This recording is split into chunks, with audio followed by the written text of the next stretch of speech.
I stood frozen in the doorway of my kitchen, watching my son Thaddeus and his wife Vivian emptying my drafting cabinet. 45 years of precision instruments, tools that had ensured the safety of thousands being tossed into garbage bags. "These ancient tools are embarrassing, Thad," Vivian said, dropping my hand-calibrated compass into the trash. "Mom won't even notice," Thaddeus laughed, examining my titanium slide rule before discarding it. "She barely remembers breakfast by dinner. Besides, we're paying the property taxes now. Technically, this is our kitchen." My fingers gripped the doorframe, arthritis flaring like hot needles through my joints. Each discarded instrument sent a physical ache through my chest, as if they were removing pieces of my actual body, rather than merely my tools. The titanium slide rule had calculated load distributions for the city's landmark suspension bridge. The precision compass had mapped foundation reinforcements for the hospital that withstood the '97 earthquake. "Remember when she tried to help with the bathroom renovation?" Thaddeus continued. 3 hours explaining load-bearing calculations, when all we needed was to know which wall color. "At least she signed the house transfer," Vivian replied. "Once she's in Oak Ridge Gardens, we can finally renovate properly." My throat tightened, breathing becoming shallow as decades of achievement disappeared into garbage bags. The hollow sensation in my core expanded, watching them dismantle not just tools but my identity. "My name is Dorothea Merritt. I'm 68 years old, and this is the story of how my son tried to erase me from my own life, and how the structural engineering expertise he mocked as outdated ultimately saved me." If this situation resonates with your soul, click subscribe and let me know in the comments where you're tuning in from. For 35 years, I designed infrastructure as the first female chief structural engineer for the Metropolitan Development Authority. My calculations ensured the safety of bridges, tunnels, and municipal buildings. Now I couldn't even access his own bank statements. After my husband Elliot died 3 years ago, his final words instructing me to watch the trust documents carefully, Thaddeus and Vivian suggested moving into my home. Temporarily, they wanted to help me adjust to widowhood. I welcomed their company during those dark months of grief. I felt grateful when they offered to manage household finances while I processed my loss. But something shifted gradually. What began as assistance transformed into control. Small decisions made without my input became major ones, taken without my knowledge. Suggestions became directives. Assistance became appropriation. I signed over my $4,800 monthly pension, $10,000 over 3 years, to help with household expenses in exchange for living in my own home. This was the 4-bedroom colonial I had personally helped redesign when we discovered foundation issues in the home Elliot and I had purchased for $67,500 in 1976, and which was now worth $67,000. What they didn't know, I had never signed the house over. The property transfer papers they showed me weren't valid. I had deliberately signed them with my maiden name Freeman instead of Merritt. This made them legally invalid. They were actually just incomplete drafts. My attorney had created these drafts to show me why transferring the house would financially harm me. And what they definitely didn't realize, I wasn't suffering from memory problems. For 16 months, I'd been documenting everything. Every conversation they had about me, every financial transaction from my accounts, every piece of mail addressed to me that mysteriously disappeared. I kept these records in a leather-bound journal hidden beneath my mattress. The same organizational skills that had once ensured bridge safety for thousands were now being used differently. I was deploying them to shore up the collapsing foundation of my autonomy. I recognized the pattern emerging around me, one that began with small suggestions. "Mom, let us handle that bill payment," then evolved to assumptions. "Mom, we've already decided on the financial plan," then transformed to complete control. "Mom doesn't need to worry about these complicated matters." The gradual erosion of my autonomy had happened so incrementally that I'd barely noticed the transition from respected professional to perceived incompetent. But at this moment, I watched silently as they discarded my professional legacy. The woman who had once commanded construction sites, overseeing crews of workers and millions in infrastructure budgets, now stood unseen in her own kitchen doorway, diminished to the point of invisibility. That night, after they'd gone to bed, I crept downstairs and rescued my slide rule from the trash. I held the cool metal against my chest as tears finally came. This precision instrument had helped me calculate load distributions that kept thousands safe, calculations done by hand before computers became standard. I retreated to my bathroom, turning on the shower to mask any sounds. Sitting on the edge of the tub, I held the rescued instrument against my heart, its cool metal surface gradually warming against my skin. Like me, it remained precisely calibrated despite being dismissed as obsolete. I took a deep, steadying breath, feeling momentary clarity pierce through the fog of diminishment surrounding me. The most disorienting aspect wasn't the financial manipulation or even the lies. It was the profound loneliness of having my own reality constantly questioned. Each time they responded to my genuine concerns with exchanged glances or patronizing reassurances, I felt my certainty waver. Was I truly becoming confused? Were my perceptions unreliable? This insidious self-doubt was more damaging than any financial exploitation. As I returned to my bedroom, once the master suite, now the smallest guest room, I carefully stored the slide rule beneath the floorboard I'd loosened months ago. For decades I had ensured that structures remained standing, despite pressure. Now I needed to apply those same analytical skills to prevent my own foundation from crumbling completely. As I closed the floorboard, my spine straightened almost imperceptibly. Tomorrow would begin the most important structural rehabilitation project of my career, reclaiming my life and home from those who had mistaken accommodation for incapacity, patience for confusion, and generosity for weakness. How many other women my age were experiencing the same gradual erasure? How many found their expertise, honed over decades, suddenly dismissed as outdated? When had society decided that gray hair and retirement equated to diminished capacity rather than accumulated wisdom? The following week, I sat in Dr. Harmon's examination room, waiting as Thaddeus explained my symptoms to him. Symptoms I had never experienced. Mom's getting more confused about everyday things, Thaddeus told the doctor while I sat right there on the examination table. His voice shifted to that slow, loud pattern he used when speaking about me rather than to me. Yesterday, she couldn't even remember where she put her reading glasses. Dr. Harmon nodded sympathetically without looking at me. He wrote notes in my file as if I were a specimen rather than a person. He had been my physician for only 6 months, having taken over after my previous doctor of 20 years retired. He had no baseline for my actual cognitive abilities, and she keeps insisting on looking at financial documents she can't possibly understand anymore. Thaddeus continued, patting my hand as if soothing a child. We're thinking it might be time to discuss some memory care options. Heat rushed up my neck into my face, flooding my skin with visible proof of the humiliation I couldn't express. My heart pounded against my ribs, each beat a protest against the lies being told. The examination table paper crinkled under my clenched fingers, the only external sign of the rage burning through me as they discussed my condition while I sat there, suddenly invisible. I just wondered if, perhaps I might be able to speak about my own symptoms, I asked, hearing the tentative, questioning tone that had gradually replaced my once authoritative voice. If it's not too much trouble, of course. Both men looked at me with identical expressions of patient tolerance, as if my request were further evidence of confusion rather than reasonable self-advocacy. I remembered exactly where my reading glasses were, in Thaddeus's desk drawer, where I'd discovered them, alongside my credit cards and investment statements that had mysteriously disappeared from my purse. What I didn't mention, I had photographed everything with the small camera my former colleague had given me for garden pictures, storing the memory card in my hollowed-out copy of Structural Engineering Principles they never touched.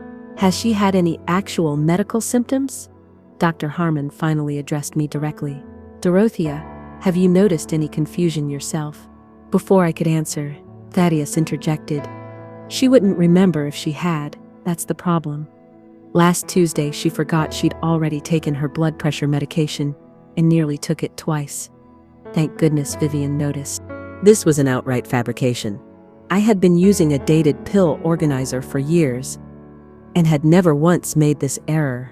Tuesday, I had noticed one of my pills missing entirely and had quietly documented it with a photograph. The missing medication pattern had emerged 3 months ago, always on days when important financial decisions were being made.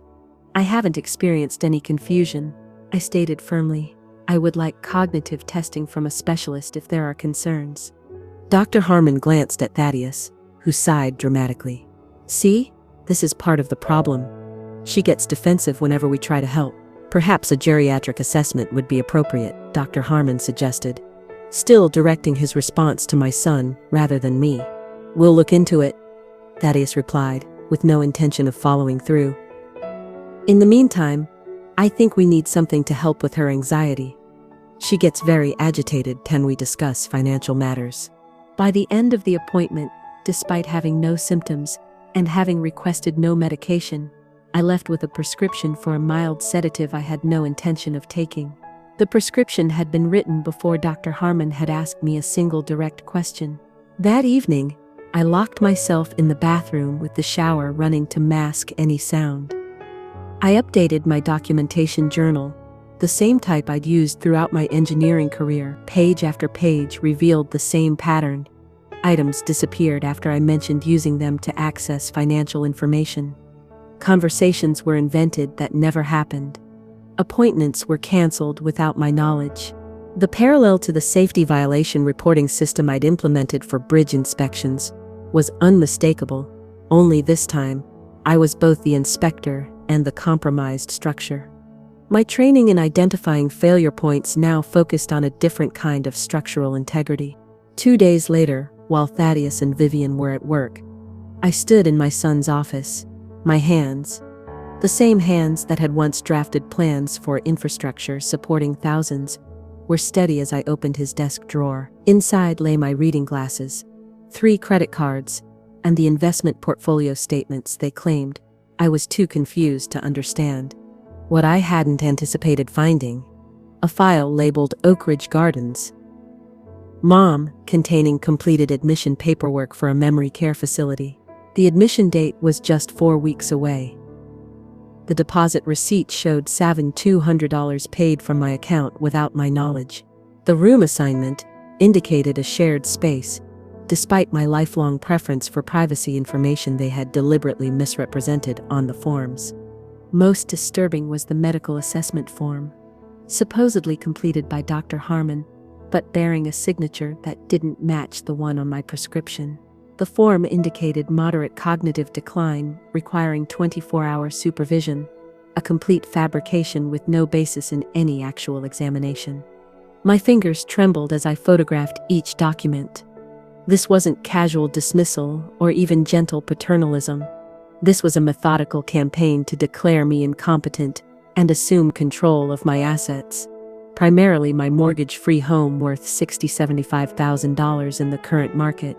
Inside the same file was a real estate agent's preliminary market analysis of my house, with Thaddeus and Vivian listed as the owners. A breakdown showed projected profits after my long-term care expenses were deducted, with the remaining sum split into college funds for the twins and a vacation property down payment.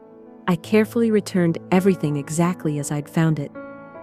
The kitchen counter felt cool and solid beneath my splayed fingers as I steadied myself, my breathing shallow, vision narrowing to a pinpoint as the full scope of their plans became clear. The same son whose broken arm I had nursed for 6 weeks when he was 11, whose engineering school tuition had required me to take weekend consulting work for 4 years. $127,000 in today's dollars was now systematically erasing me for financial gain. That afternoon, I called the bank, claiming I'd lost my checkbook and needed account activity verification. After answering security questions, I learned there had been regular transfers, $3,000 monthly, from my accounts to Thaddeus and Vivian's joint account, totaling $94,500 over 18 months. Each transfer occurred within 24 hours of my pension deposit. For a moment, sitting alone with this knowledge, doubt crept in. Perhaps they were right about my memory. Maybe I had agreed to these transfers and forgotten. The gaslighting had been so effective that, even with evidence in my hands, I questioned my own reality. Then I looked down at my hands that had calculated stress, tolerances precise to the millimeter, hands that had ensured infrastructure supporting thousands remained standing through earthquakes and floods. These hands knew truth from fiction. These hands had documented everything. The next morning, I told Thaddeus I was attending my senior social group at the community center, a fictional activity he never verified because it fit his narrative of my diminished existence. Instead, I took a bus downtown to meet with my former colleague, Xavier Okafor. I needed professional verification that my cognitive function remained intact, from someone whose assessment couldn't be easily dismissed. "Dorothea Merritt," Xavier exclaimed as I entered his university office. What a wonderful surprise! The warmth in his greeting felt almost foreign after months of being addressed with the slow, careful tones reserved for those deemed impaired. Xavier spoke to me as he always had, colleague to colleague, professional to professional. "I need your help, Xavier," I said, sitting across from his desk. "It's rather complicated. For the woman who solved the Harbor Bridge stress distribution problem." "I suspect complicated is relative," he replied with a smile. "What can I do?" As I explained my situation, his expression transformed from confusion to concern to controlled anger. I showed him my documentation, the meticulous records, photographs of financial statements, fabricated medical forms. "They've scheduled my admission to a memory care facility next month," I finished, "based on medical assessments that never happened." Xavier was silent for a moment, processing everything with the careful analysis I'd always respected in him. "First, let me be absolutely clear, Dorothea. Having spent 30 minutes discussing complex engineering principles with you, there is absolutely nothing wrong with your cognitive function. Your analytical reasoning appears exactly as I remember it, possibly even sharper. The simple validation from someone with no stake in finding me either competent or incapacitated brought unexpected tears to my eyes. Heat rushed from my chest into my neck and face as I received this confirmation, vision sharpening as if a filter had been removed. For over a year, I had maintained confidence in my own perceptions while being consistently told they were flawed. External confirmation felt like oxygen after months of suffocation. "What's more," Xavier continued, "those unauthorized renovations you mentioned to your home, they sound potentially dangerous. Load-bearing walls aren't suggestions, they're structural necessities." "Precisely what I told Thaddeus," I said. He informed me construction methods have changed significantly since my day. Xavier's eyebrows rose. "Physics hasn't changed since your day or mine. I'd like to see these modifications myself, if you're comfortable with that." We arranged for Xavier to visit my home under the pretense of discussing an alumni event. Before I left, he made 2 calls, one to a colleague in elder law and another to a newer psychologist specializing in cognitive assessment. "Dorothea," he said as I prepared to leave, "one thing I've learned from years of structural analysis, what appears to be sudden, catastrophic failure is almost always the end result of systematic compromise over time. What your family is doing isn't caregiving, it's calculated structural demolition." The bank statement trembled in my hands as I sat in Attorney Amani Watkins' office. 2 days later, $94,500 transferred from my account to Thaddeus and Vivian's over 18 months. The paper felt suddenly heavy, its crisp edges cutting into my fingers as I gripped it tighter. "But it wasn't just money," I explained, spreading out my documentation. A pattern emerged, $5,000 to $8,000 monthly since Elliot's death, always 2 days after my pension deposit. Attorney Watkins nodded as she examined my records. "And these transfers occurred even after the power of attorney expired?" "Yes. The limited financial power of attorney I granted during my hospitalization explicitly ended after my recovery. It was never meant to be ongoing." I explained how each transfer had occurred within 24 hours of being given the special tea that Vivian insisted helped my sleep. tea that had made me unusually disoriented. The following morning. Mrs. Merritt, based on the documentation you've provided, this constitutes clear financial exploitation, Attorney Watkins said, looking up from my records. Her direct gaze and matter-of-fact tone hit me with physical force. She didn't question my competence or suggest I was confused about my own records. She simply believed the evidence before her. The power of attorney they've been using expired after your hospitalization last March. Furthermore, the structural assessment Professor Okafor conducted shows unauthorized modifications to your home that violate building codes. She slid the documents across her desk, pointing to specific sections. Most importantly, the neuropsychological evaluation you underwent yesterday shows absolutely no cognitive impairment. That, combined with the falsified medical documents they submitted to Oak Ridge Gardens, creates a compelling case for intervention. For the first time in months, I felt weight lifting from my chest. My spine straightened involuntarily, vertebrae aligning as if remembering their proper formation. The physical stooping that had become becule began to reverse itself as validation replaced doubt. There's something else you should know, I said, my voice steadier than it had been in months, the tentative questioning tone replaced by the clear cadence I'd once used in project meetings. The trust my late husband established explicitly prevents property transfer without approval from both trustees, myself and the bank. They cannot sell my home, regardless of what they've told me. As she read the provision, a small smile formed. Mrs. Merritt, this changes everything. Your husband created ironclad protection here, likely because he understood the potential vulnerabilities that might emerge after his death. Combined with the documentation you've gathered, we have multiple options for immediate intervention. The world around me seemed to crystallize, details suddenly sharp and clear after months of deliberate fogginess. The kitchen counter at home later felt cool and solid beneath my splayed fingers as I steadied myself processing the day's revelations. I had spent 3 decades ensuring buildings could withstand pressure. Now, I needed to reconstruct my own foundation.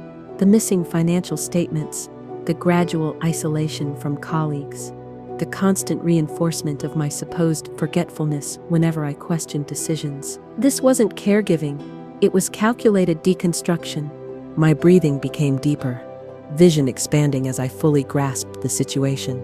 The taste of Vivian's special tea seemed to fill my mouth again, a bitterness I had attributed to herbs, now taking on more sinister implications. My stomach clenched as realization cascaded through my body. This wasn't confusion, it was calculation. The woman who had been disappearing had been systematically analyzed and then erased. My confusion deliberately manufactured through medication, gaslighting, and isolation. I realized with crystalline clarity that what I'd been interpreting as misguided concern was something far more calculated. As an engineer, I was trained to identify failure points, places where pressure exceeds structural capacity. The failure in this case wasn't my cognitive ability, but the relationship that should have provided support rather than exploitation. The same analytical skills they dismissed as obsolete were precisely what had allowed me to document and expose their manipulation. That evening, I sat at my small desk, a profound sense of validation flowing through me like a physical current. The room around me seemed more vibrant, colors sharper, edges more defined as the fog of self-doubt lifted completely. My fingers traced the leather cover of my documentation journal, the tactile sensation grounding me in my reclaimed reality. For a moment, sitting alone with this validation, I allowed myself to feel the grief beneath the determination, grief for the relationship I had believed existed, for the trust that had been systematically violated, for the begs of questioning my own sanity. The tears that came weren't of weakness but of release, the necessary structural deflection that prevents catastrophic failure. I reviewed my next steps with the same methodical approach I had once applied to infrastructure rehabilitation. Attorney Watkins had filed for emergency protective orders based on the financial exploitation evidence and building code violations. The bank had been notified about unauthorized transfers. The falsified medical documents had been reported to the licensing board. Most importantly, I had reclaimed my sense of self, not just mother, not just widow, but Dorothea Merritt, structural engineer with decades of expertise that remained entirely intact, despite others' convenient narratives. My breathing slowed as the financial analyst I'd been for 3 decades awakened fully. The woman who had managed multi-million-dollar infrastructure projects hadn't disappeared. She had simply been dormant, lulled by grief and the desire to trust family above all else. That woman knew exactly what to do next. The renovation work they've started in your master bathroom isn't just aesthetically problematic, Mrs. Merritt. It's structurally dangerous. Xavier explained, showing me the images he'd taken during his assessment of my home. They've compromised a load-bearing wall without proper reinforcement. In a significant seismic event, this modification could lead to catastrophic structural failure. We sat in Attorney Watkins's office, reviewing Xavier's comprehensive engineering report. His findings confirmed my suspicions. The simple updates Thaddeus and Vivian had begun while I was visiting my sister violated deadable building codes and created genuine safety hazards. This provides additional grounds for immediate intervention. Attorney Watkins noted, adding the report to her growing file. Unauthorized structural modifications creating safety hazards, combined with financial exploitation and fraudulent medical documentation, present a compelling case for both protective orders and potential criminal charges. The word criminal hung in the air, heavy with implication. Despite everything, Thaddeus was still my son, the boy I'd nursed through 3 bouts of pneumonia as a child. The young man whose first apartment security deposit I'd paid from my own savings, whose wedding I'd largely funded by postponing my own retirement. I don't necessarily want criminal prosecution, I said carefully. I want security, autonomy, and appropriate boundaries. Is there a way to achieve that without court proceedings? Attorney Watkins nodded thoughtfully. We can pursue civil remedies with criminal charges held in reserve, a powerful negotiation position that might achieve your objectives without a public proceeding. However, she added, her expression serious, you should prepare yourself for significant resistance. People who have systematically exploited a family member rarely relinquish control willingly. I understand structural resistance quite well, I replied, a faint smile forming. Every bridge I designed had to account for multiple opposing forces. And speaking of opposing forces, Xavier interjected, the neuropsychological evaluation results have been completed. He handed me a sealed envelope from Dr. Lian Cho, the neuropsychologist who had conducted an extensive cognitive assessment 2 days earlier. I opened it with steady hands, scanning the detailed report with the same mangus I'd once applied to stress analysis calculations. Mrs. Merritt demonstrates cognitive function significantly above average for her age group, with particular strengths in spatial reasoning, analytical thinking, and memory retention, I read aloud. There is no evidence of cognitive decline or impairment that would affect her ability to manage financial affairs, make medical decisions, or live independently. The validation on official letterhead from a specialist with no connection to my family sent warmth spreading through my chest. My heart rate steadied as objective truth replaced manufactured doubt. The fog of self-questioning that had gradually accumulated through months of gaslighting dissipated completely. I wasn't confused or declining. I was being systematically manipulated by those who benefited from my perceived incapacity. This assessment, combined with the falsified medical documentation they submitted to Oak Ridge Gardens, creates a compelling narrative, Attorney Watkins observed. They claimed cognitive incapacity that not only doesn't exist, but has been professionally disproven. She looked at me directly, with the same respect she'd shown since our first meeting. Mrs. Merritt, we're prepared to file for emergency protective orders based on the financial exploitation evidence, building code violations, and fraudulent medical documentation. The bank has already frozen the accounts they accessed improperly based on the expired power of attorney. For the first time in months, I felt weight lifting from my chest. My spine straightened involuntarily, vertebrae aligning as if remembering their proper formation. The physical compression that had become habitual began to reverse itself as validation replaced doubt. There was a path forward, one that used the very organizational skills my children had dismissed as obsolete. What happens next? I asked, hearing confidence return to my voice. We have multiple options for immediate intervention, Attorney Watkins explained. First, the emergency protective order preventing further financial exploitation and unauthorized home modifications. Second, formal notification to medical providers about the falsified documentation. Third, revocation of any remaining access they might have to your accounts or records. She leaned forward, her expression both compassionate and determined. Most importantly, we'll need to address the housing situation. They're currently living in your home under the pretense that they own it or soon will. That fiction needs to end. I want to be clear, I said. I'm not looking for revenge. I'm looking for restoration of my autonomy, my space, and appropriate boundaries. I understand, she replied. And that's precisely what we'll aim to achieve. The next morning brought another revelation that strengthened our position further. The trust documentation I'd retrieved from my safety deposit box, which Thaddeus didn't know existed, contained an additional provision I'd forgotten. This is extraordinary, Attorney Watkins said as she reviewed the document. The trust your husband established not only prevents property transfer without dual consent, it specifically includes an anti-exploitation clause. If any beneficiary attempts to exert undue influence or exploitation, they can be removed as beneficiaries entirely. Elliot was always forward-thinking in his planning. I explained. His own mother had experienced financial exploitation from a family member, so he was particularly sensitive to these possibilities. This changes everything, she said. Combined with your documentation, we now have significant leverage for negotiation, if that's still your preferred approach before proceeding to court. It is, I confirmed. Despite everything, Thaddeus is still my son. I want him to have the opportunity to make amends and rebuild our relationship on more appropriate terms. The strategy we developed over the next 2 days reflected my engineering background, methodical, precise, with contingencies for various potential responses. The locksmith was scheduled for Friday when both Thaddeus and Vivian would be at work. The protective orders would be delivered the same day.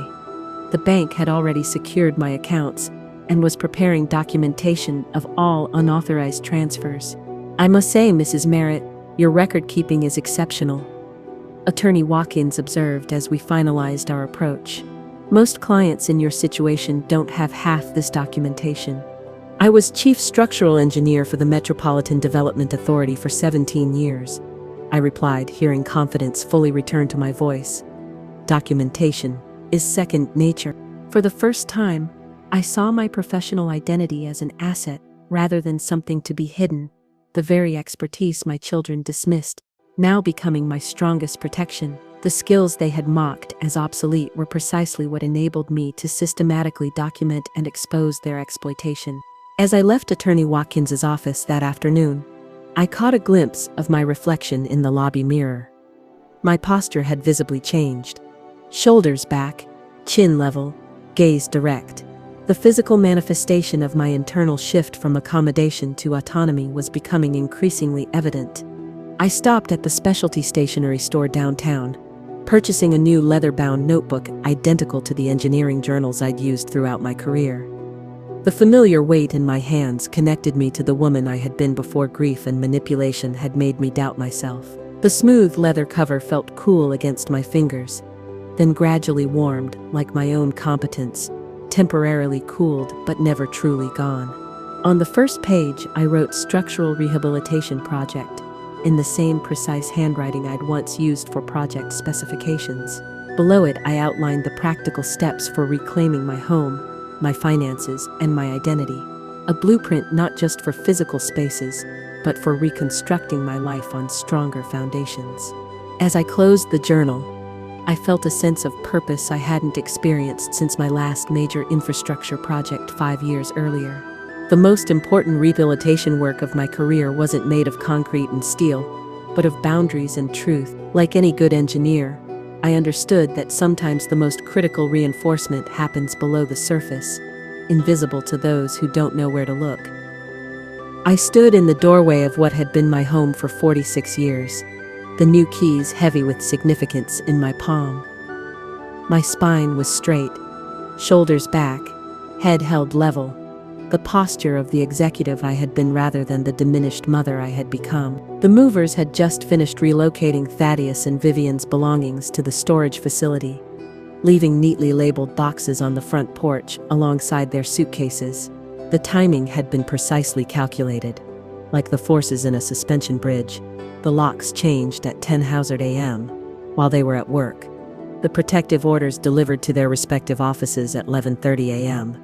The movers arriving at noon to pack their belongings with professional efficiency. Now at 5:15 p.m., I awaited their inevitable return, Attorney Watkins standing supportively beside me. Thaddeus's car pulled into the driveway at 5:23 p.m., exactly when expected based on his usual schedule. Vivian was with him, both of their expressions shifting from confusion to disbelief as they took in the scene. The boxes, the suitcases, the strange car in the driveway, and me standing in the doorway they could no longer enter. "Mom, what's going on? Why are our things outside?" Thaddeus approached the porch, keys in hand, confusion turning to alarm when they didn't fit the new locks. "This isn't your house, Thaddeus." "It never was," I said, my voice steady in a way it hadn't been for years, the questioning tone replaced by declarative certainty. "The papers you showed me were incomplete drafts my attorney created to demonstrate why such a transfer would be financially devastating for me. I deliberately signed with my maiden name, a name I haven't used since marrying your father. Legally, the house remains mine, as confirmed by the county yesterday." The words themselves felt physically powerful, each one creating space between us where before there had only been encroachment. Vivian started to speak, but I raised my hand, a gesture that had silenced construction sites for 20 years before I became merely mom in their eyes. The movement itself felt like reclaiming part of my body, the simple raising of my palm transforming from request to command as I watched them automatically fall silent. "You've been served with protective orders," I continued, gesturing to Attorney Watkins, who stepped forward with the documentation. "These orders prevent further financial exploitation, unauthorized access to my medical information, and misrepresentation of my cognitive status." Thaddeus's face drained of color as he scanned the legal documents, recognition dawning as he began to understand the comprehensiveness of what confronted him. "Mom, you're confused about this. You've been trying to help you." "No, Thaddeus," I interrupted firmly. "The neuropsychological evaluation I underwent last week confirms what I've always known. There is no cognitive impairment. What you've characterized as confusion was a deliberate campaign to make me doubt my own perceptions." I held out the folder containing the property records, watching understanding dawn in his eyes as he continued reading. "The trust your father established prevented property transfer without bank trustee approval that was never granted despite the falsified documents you presented to the realtor." His expression shifted from bewilderment to defensive anger. "We were protecting you. You can't live alone anymore. You're not safe. You fell in the kitchen, remember?" "Yes, I remember quite clearly. What I also remember is that instead of checking for injuries, you used that fall as leverage in your campaign to sell my home. What you didn't realize was that I was documenting everything, every conversation, every unauthorized financial transfer, every incident of medical misrepresentation." I gestured to the boxes neatly arranged on the porch. "Your belongings have been carefully packed and labeled. I've paid for 3 months at the Lakeside Apartments, sufficient time for you to find your place. The storage unit contains everything that wouldn't fit in the apartment. All information is in the folder." "You can't do this," Thaddeus began, but the phrase lacked conviction. His eyes darted from the documents to my face, searching for the compliant, uncertain mother who would question her own perceptions, finding instead the clear gaze of a woman who had documented his exploitation with irrefutable precision. Vivian clutched his arm, her usual composure fracturing. "We were only trying to help you," she insisted, voice rising. "You've been so confused lately." The lie hung in the air between us, as insubstantial as smoke against the solid evidence in their hands. Is that why you transferred $94,500 from my accounts after the power of attorney expired? I asked calmly. To help me? Is that why you submitted falsified medical evaluations to Oak Ridge Gardens? To help me? Is that why you began renovations that compromised the structural integrity of this house? To help me? Each question landed like a precision strike against a weakening foundation. I could see the moment their narrative crumbled completely, the exact instant when denial became impossible to maintain. You have two options, I continued, my voice neither vindictive nor uncertain, simply stating facts with the same clarity I had once used, presenting infrastructure assessments to the City Council. Option 1. Complete financial restitution of the $94,500 taken from my accounts, with a supervised relationship moving forward that includes professional financial oversight. Option 2. Legal consequences for financial exploitation, including the police report already filed, but currently held pending your decision. I gestured to the folder. Attorney Watkins had handed them. Inside, you'll find the forensic accounting report, documenting every unauthorized transfer from my accounts, along with 3 independent cognitive assessments, confirming I'm fully competent. You'll also find the structural engineer's report detailing how your unauthorized bathroom renovation violated building codes and compromised the home's structural integrity. Thaddeus looked up, momentarily finding his voice. Mom, where are we supposed to go right now? Tonight? As I mentioned, I've paid for 3 months at the Lakeside Apartments. The keys are in the folder, along with the address and unit number. It's a 2-bedroom with immediate availability. The refrigerator has been stocked with basic necessities. My approach wasn't punitive, but pragmatic. The same balanced consideration of integrity and function I'd applied throughout my engineering career. I wasn't seeking to destroy, only to establish appropriate structural boundaries that could potentially support a rebuilt relationship. I raised you better than this, I said, my voice softening slightly. I'm disappointed in your choices, but I'm not closing the door permanently. I'm establishing necessary boundaries. After 68 years, I've finally learned that respect isn't optional. It's the foundation everything else is built upon. I watched emotions war across Thaddeus's face: anger, shame, calculation, and finally, a reluctant acceptance. How will we tell the twins about this? He asked, deflated. With the truth, appropriately scaled for their age, I replied. They're welcome to visit me regularly, with your supervision initially as we rebuild trust. I've arranged to take them to the Science Museum next Saturday, as we'd previously planned. Maintaining my relationship with Isla and Emmett was non-negotiable. Unlike their parents, they had never treated me as less than whole, their natural childhood self-focus being fundamentally different from their parents' calculated diminishment. Thaddeus nodded slowly, the fight visibly leaving him as the reality of his situation became clear. The documentation was irrefutable, the legal position unassailable, and the physical barrier of New Lock's nauticals. We'll take option 1, he said finally, looking down at the folder. The restitution and supervised relationship, a wise choice, Attorney Watkins noted, speaking for the first time. Mrs. Merritt has been remarkably restrained in her response to significant exploitation. Most clients in her position would pursue criminal charges without hesitation. As they gathered their immediate necessities from the boxes, a strange combination of emotions washed through me: relief at reclaiming my space, sadness for what our relationship had become, and a quiet pride in my own resilience. The woman who had designed structures to withstand environmental pressures had finally applied those same principles to her personal foundation.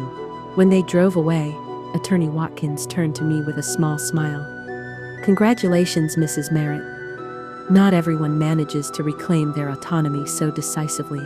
I had excellent structural support, I replied, nodding toward her and thinking also of Xavier, Dr. Cho, and the other professionals who had recognized my competence without question. As I closed the door behind me, alone in my own home for the first time in 3 years, the silence felt not lonely but peaceful. I walked through rooms that were now truly mine again, running my fingers along the banister Elliot had carefully restored 4 decades earlier, feeling the solid oak beneath my touch. The physical space reflected what had happened within me, a reclamation not just of property but of personhood. I climbed the stairs to the master bedroom, my bedroom again, and stood at the window, overlooking the garden. The light was changing as evening approached, casting long shadows across the plants I'd tended for decades. There would be much to do in the coming days, repairing the structural damage from their unauthorized renovations, reclaiming spaces that had been appropriated, and establishing new patterns that honored my complete self. For now, though, I simply breathed deeply, filling my lungs completely for the first time in months. The house creaked softly around me, its familiar sounds a language I'd understood for nearly half a century. Like me, it had withstood attempts to fundamentally alter its structure. Like me, it would require thoughtful rehabilitation. And like me, its foundation remained sound, despite temporary compromises to its integrity. 6 months later, I sat on my restored back porch, coffee warming my hands, as I watched morning light illuminate the garden I had replanted. The roses were beginning to bloom again, much like myself, recover a period of strategic dormancy rather than the decline others had diagnosed. My body felt different now. Spine straight, shoulders relaxed, but not hunched, breath moving freely through lungs that had once been constricted by constant anxiety. The physical compression that had become habitual had been replaced by the posture of someone who occupied space with confidence rather than apology. The house around me had undergone its own transformation. My drafting table now stood restored to the den, no longer hidden in the basement. My engineering awards had returned to the walls, my books reinstated on shelves. Xavier had overseen the proper structural reinforcement of the bathroom renovation, ensuring that what had been a safety hazard was now properly supported. Most significantly, the spaces now reflected my full identity, not just mother and grandmother, but accomplished professional and independent woman. The home spoke of a life fully lived and continuing to evolve, rather than one being systematically erased. My phone chimed with a message from Xavier about the graduate student seminar I would be guest lecturing later that week. The part-time consulting role at the university had emerged naturally from our collaboration during my financial crisis, creating both intellectual engagement and supplemental income independent from my pension. The class-focused structural rehabilitation of aging infrastructure seemed particularly appropriate given my recent experiences. Perhaps the most unexpected development had been the Tuesday morning structural engineering study group I now hosted in my dining room. It had begun with Xavier bringing 2 particularly promising graduate students to discuss their thesis projects, and gradually expanded to include 5 regular participants. My dining room table, once the site of so many uncomfortable family dynamics, was now covered weekly with blueprints, calculation models, and enthusiastic discussion of infrastructure innovation. My relationship with Thaddeus operated on different terms now: scheduled visits rather than assumed access, mutual respect rather than exploitation, boundaries clearly defined and maintained. The financial oversight I'd insisted upon had initially been met with resentment, but gradually evolved into a more transparent relationship for everyone. The restitution payments for the misappropriated funds were automatically transferred to a separate account, verification provided monthly by the Financial Oversight Service. What had surprised me most was discovering that Thaddeus and Vivian had genuinely believed some of their own narrative, a realization that allowed me to distinguish between malicious exploitation and unconscious ageism. They had convinced themselves that their actions were protective rather than predatory, a self-deception that didn't excuse their behavior but helped me understand its evolution. Today, we would be having dinner together for the first time since the confrontation, a carefully structured reunion at a neutral restaurant, with the twins as important buffer and motivation for civility. Our previous interactions had been limited to brief exchanges during grandchild drop-offs and supervised visits, each progressively less strained, but still carrying the weight of profound betrayal. What they would discover at dinner was my decision regarding the anti-exploitation clause in Elliot's trust, the provision that would have allowed me to remove Thaddeus as a beneficiary entirely. After careful consideration and consultation with Attorney Watkins, I had decided against invoking it, provided the restitution and oversight arrangements remained intact. The inheritance would remain as Elliot had intended, though with structural modifications to prevent future exploitation. This decision wasn't about forgiveness so much as forward engineering, designing a sustainable future that acknowledged past failings without being defined by them. Like any good structural rehabilitation project, the goal wasn't to erase damage, but to strengthen the foundation moving forward. The doorbell rang, announcing my neighbor Serena's arrival for our morning walk, another new pattern in my reconstructed life.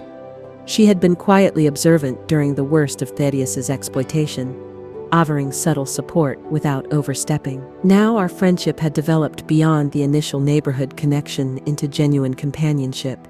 "You look thoughtful this morning," Serena observed as we set out on our usual route through the park. "I'm having dinner with Thaddeus and his family tonight," I explained. "The first actual meal together since everything happened." She nodded, understanding. "Nervous?" "Cautiously optimistic," I replied, after consideration. "The relationship is different now, but not ended. Like a bridge that's undergone significant structural rehabilitation, carefully monitored, with certain load restrictions but still standing." Serena smiled at my inevitable engineering metaphor. "You've changed so much in these past months, Dorothea. Not just your circumstances, but your whole presence." Her observation was accurate. The woman who had been disappearing had fully returned, bringing with her wisdom that hadn't existed before this journey. I understood now that giving without boundaries isn't generosity. It's erasure. I had erased myself one accommodation at a time, until they couldn't see me at all. That sacrifice without reciprocity creates entitlement rather than gratitude, establishing patterns that damage both the giver and receiver. At 68, I finally learned that respect isn't optional. It's the foundation everything else is built upon. The expertise I'd developed over decades hadn't diminished with age, but rather had been exactly where saved me when I needed it most. My silver hair and lined face weren't symbols of irrelevance, but evidence of experience. Experience that allowed me to recognize structural weaknesses younger eyes might miss. The skills that had built my career and raised my family remained vibrant and necessary, adapting to new challenges rather than becoming obsolete. I wasn't becoming less as I aged. I was becoming more, accumulating wisdom that downtime could provide. The most valuable engineering principle I ever learned wasn't about load distribution or stress tolerance, I told Serena, as we rounded the corner toward the rose garden. It was about integrity testing. Relationships require the same regular assessment as aging infrastructure. What appears stable on the surface may be compromised underneath without proper maintenance and honest evaluation. After our walk, I spent the afternoon reviewing materials for my upcoming guest lecture, making notes about how rehabilitation principles applied across contexts, from aging bridges to compromised relationships. The parallels were striking. Both required honest assessment of damage, strategic reinforcement of weakened elements, and ongoing monitoring to prevent future failure. As I prepared for dinner, selecting a dress I'd purchased recently rather than one Vivian had deemed appropriate, I caught my reflection in the mirror. The woman who looked back at me stood straight, her gaze direct, her presence unmistakable. She was neither defined solely by her professional accomplishments, nor by her family relationships, but by the integrated wholeness of her life experience. I fastened the Metropolitan Engineering Excellence Medallion as a brooch, an award I'd received 20 years earlier for innovative seismic retrofitting techniques. It wasn't chosen as confrontation but as affirmation, a tangible reminder of my complete identity as I ventured into this newly structured relationship with my son.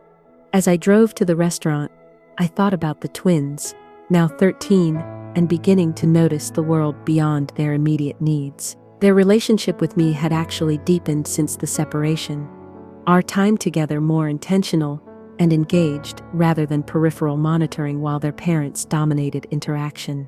Last weekend, Emmett had asked about the bridge design framed in my hallway.